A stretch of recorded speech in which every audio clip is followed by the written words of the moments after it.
to revoke the channel? What's the solution? Of course it is. I didn't say they couldn't do it. I said it was a bad idea. Okay, so you're not. That's not the same thing. Okay, so you don't have a. So I think it's. Go ahead. Well, I think that they've. I really do believe, and I'm sad about this. I do believe that they've bitten off more than they can chew, and that it's going to be.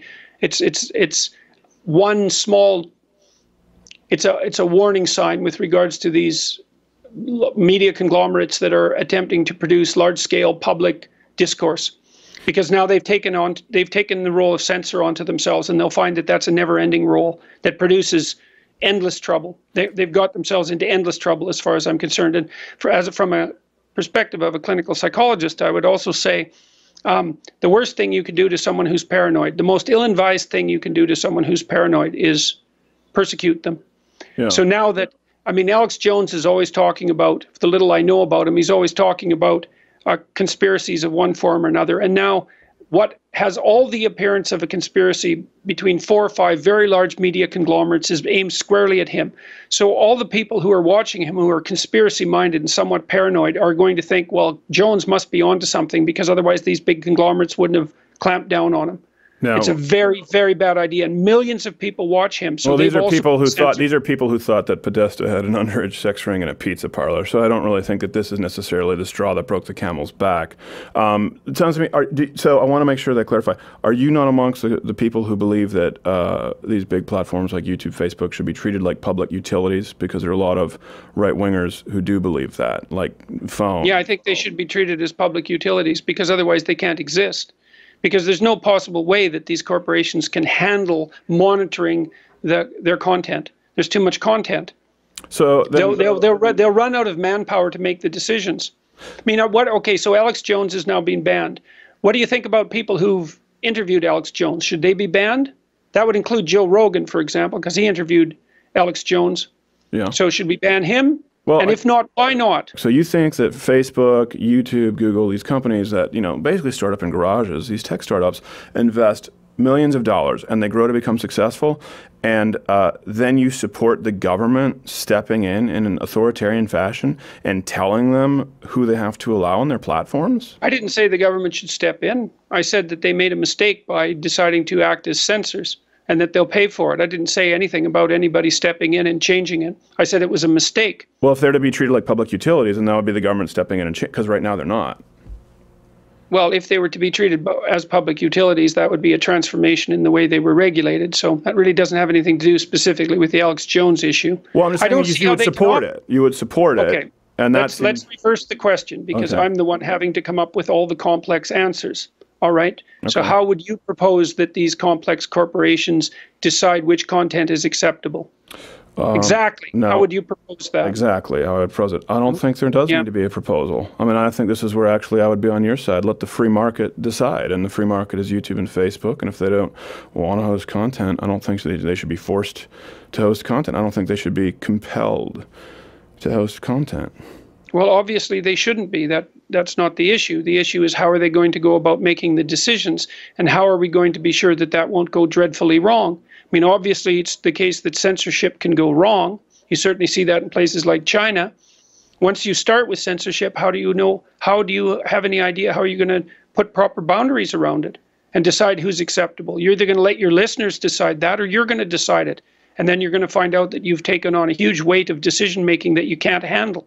Maybe I'm wrong. Maybe that won't happen. But it's certainly, I would be very loath to decide what needs to be censored, because the number of decisions I'd have to make would multiply beyond end. Well, I'm not saying let any specific individual decide. I'm saying let the free market decide. If people don't want Alex Jones on YouTube, then YouTube doesn't have to provide it. If people watching YouTube don't. I already agreed that YouTube doesn't have to provide it. I said it was a mistake to engage in censorship.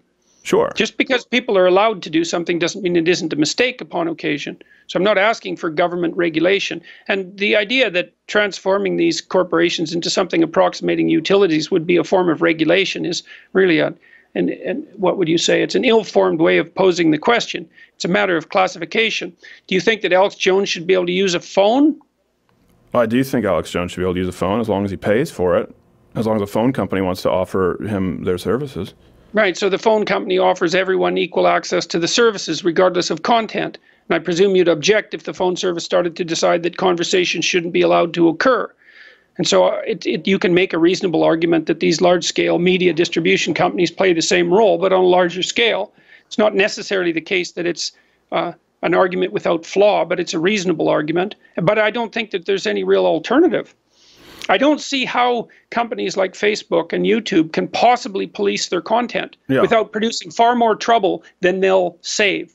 That's the issue. Well, I'm not so much just concerned about them policing the content. What I'm concerned with is, let's say we do the public utility sort of option, right? What I'm concerned with is the free market will be able to provide alternatives. You know, Alex Jones can go there. If we're consistent, and we believe in freedom of speech and the freedom of market as it applies thereof, we should be free to accept, we should follow this down the logical trail that there will be an alternative platform for Alex Jones or you. Yes, there probably will be, and that's also why I think it was a mistake for these companies to engage in the censorship, because I think that they're signing their own death warrant by doing so. It'll probably take 10 years to unfold, but it's a big mistake. And so that is what will happen, is because people will stop trusting YouTube and Facebook and so forth to provide uncensored access to content, and as a consequence, other forms of information distribution will emerge. So that's why I thought it was a bad decision from a corporate perspective. Okay. They had every right to make it, but I think it's a bad decision. If I were to walk into your house, okay? If I were to walk into your house right now and harass you and call you all sorts of names and get right up in your face and not leave after you've asked me to leave and continue harassing you without any refuge for you, would you think that that is a crime for me to do that? I don't know why you're asking the question. So well, let me tell you why I'm asking. So now, again, this is why we're talking about the Constitution in guns. Now we have fully automatic AR-15s, and things change, right? Times change. We need to adapt, and we've both agreed on that to some extent. Now, online, people like Alex Jones, they have the ability to invade your house digitally, continually, and harass and berate. You can always shut it off. Not necessarily. That's the thing. You can't. You can't shut off everything. You can't block people. You can't mute people on every platform. Then they can have your email on YouTube. You know, it shows up in your suggested feed. The point is, especially... No, that's a silly argument. You can just shut the whole thing off if you want. So it's a silly argument. It's not like someone invading your house. So because you can shut it off at any time. Okay. So no, that's just not going anywhere, that argument. Well, what if someone has a computer in their house then? If they have a computer in their house, then it means that someone can invade their house that way digitally. There's no way to find a space away from these, particularly people like Alex Jones, most egregious offenders, right, who spread conspiracies and effectively like lead to doxing of people. I mean, that's just... Well, a lot of this, the thing is too, it's again, the question is more fundamental. Let's assume that it's a bad idea for poorly supported conspiracy theories to be formulated and distributed. Yeah, let's assume that. Yeah, fine. Well, we don't need to put it in air quotes. We could probably both assume it. The question is, what should you do with people who are doing that? And the one answer is, well, do what you can to silence them and drive them underground. The other is, let them talk and let people make up their own minds. And my sense is that people are wise enough to listen to people of that sort and decide that that's too extreme. Now, not everyone, because conspiracy theorists can find followers among people who are disagreeable and somewhat paranoid, but it's best for everyone, including the conspiracy theorists themselves, that those things are aired in public discussion, because it helps keep people sane. You know, like I've known people who are a little bit on this. I disagree. Yeah, but that's because you don't know what you're talking about. No, I think you're incorrect. Listen, there are more Americans who believe in angels than in climate change.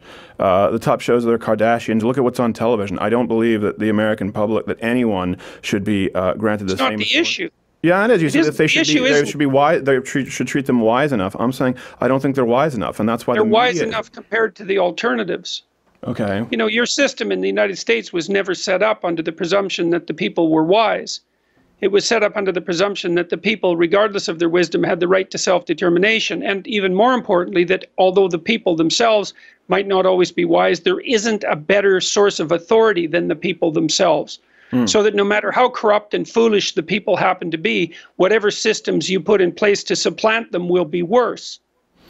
And so I think that, and you might not believe that, but and that's fine. But that is the founding principle of the American system. I don't believe it. Yeah, that's fine. You don't have to believe it. I don't believe that Alex Jones and anyone with a Facebook page is, for example, as qualified and as safe for the American public as Walter Cronkite or people in the Senate and House who are qualified to make these determinations. I don't. That's just a disagreement. But I'll let people, it's not just a disagreement. It's actually a disagreement about the fundamental structure of the entire political system, because you think that it's possible to produce banks of experts of one sort or another who can supplant the fundamental will of the people. And I think that that's a very bad idea. And I think that history shows that that's a bad idea. At least with democracy, it tends to be self-correcting. So if people make egregious errors, they correct them in the next election. Well, okay. And so, sorry, I want to give you a so again, that is selfauthoring.com if people want to take your quiz, and the book 12 Rules for Life is available at places. So let me final question. Does it ever concern you that you might be on the wrong side of history? What mostly concerns me is whether I make a mistake when I'm talking, and so I'm not thinking about the wrong side of history precisely. So does it concern me that I might be making mistakes? That concerns me all the time. But I thought the things that I say through very carefully, and I'm perfectly willing to live or die by them, let's say. So. Well, I ask you that because we've gone through a litany of using people's preferred pronouns, the idea of compassion, neither of which do you support, and then we've gone through things like Alex Jones and extremists in social media, and these are ideas that I wonder if you constantly finding yourself defending just bad people, and even if you're not one, if you have mostly what I find myself doing is being supported by a very large number of people, and being, what would you call, put on the spot in various uncomfortable ways by a tiny, noisy minority of radical collectivists. So that's mostly what I feel, or mostly what I experience. Isn't it wrong side of history. Isn't it your buddy Shapiro who says facts don't care about your feelings? So if that's how you feel, I'm sorry, that's not my intent here. But again, that is selfauthoring.com, 12 Rules for Life. Dr. Jordan Peterson, thanks for taking the time. Listen, man, I mean, you have your point of view and I have mine, and there it is. Hey, if you like this video, subscribe, but that doesn't really mean a whole lot, so you can hit the notification bell. I know that Schuyler was incredibly unpleasant with Dr. Jordan Peterson. I wanted to kick his ass, so I get it. Subscribe, hit the notification bell, join Mug Club, or watch one of these other videos that could be playing in a box somewhere. Maybe YouTube's banned it at this point. Who knows? Who knows?